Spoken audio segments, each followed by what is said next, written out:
Hey everyone, it's Matt, aka Tech Ranger, and today we're going to be taking a look at my Fallout 4 load order, which we haven't actually looked at in quite a while. It's been about a year now. This video is going to be a little bit different than your run-of-the-mill load order video that I usually do, just because I have a lot of the same mods in that previous list. I've also removed a lot as well, because I installed that Enclave story mod, which if you haven't checked that out, you can check that out after this video. But what we'll do in this one is go over my load order list, and I'll just comment on some of the additions, and we'll go over some things that maybe you want to switch out or aren't really interested in using. So with all that said, if you get some value out of this video, feel free to leave a like, comment down below if you're using some of these mods or want to share some of the mods that you're using in your list. And without further ado, let's take a look at my latest load order for Fallout 4 on the Xbox.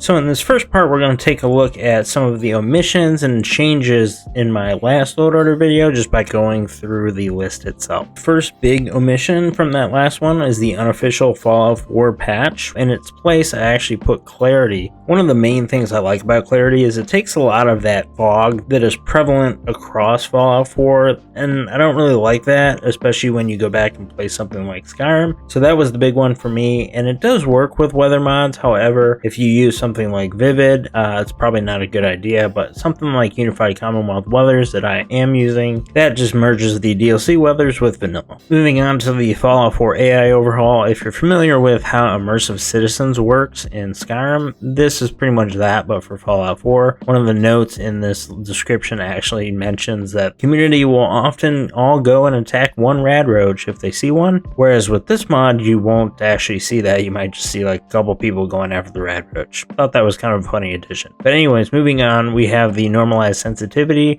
which is something that I always had trouble with in Fallout 4, was the aiming. This brings it kind of more in line with if you play Battlefield 4, feels a little bit more like that. So if you play in first person, don't use VATS all that much. This might be something you're interested in. If the aiming is totally fine to you, then you probably don't need to worry about it. Moving down the list a little bit more, we've got a gun sound overhaul, which actually changes some of the weapon sounds in the game. And then we have the bullet impact overhaul, which I think was different enough to where there wouldn't be a conflict, because the bullet impact overhaul is basically just how the bullets actually sound when they bounce off of things.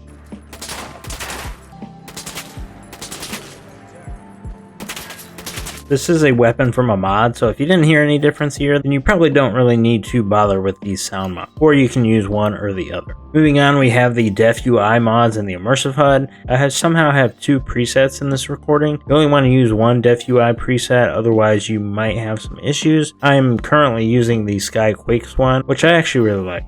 After that, we've got our armor and weapon mods, but then after that, we have our face and character mods. I installed this immersive face animation mod. Haven't noticed too much difference yet, but I haven't been in a ton of conversations yet. But I haven't noticed any issues with my game, so I'm going to leave it in here and just see how the characters look over the course of the game. But if it's something that you're not really into, then maybe it's not worth adding in the first place.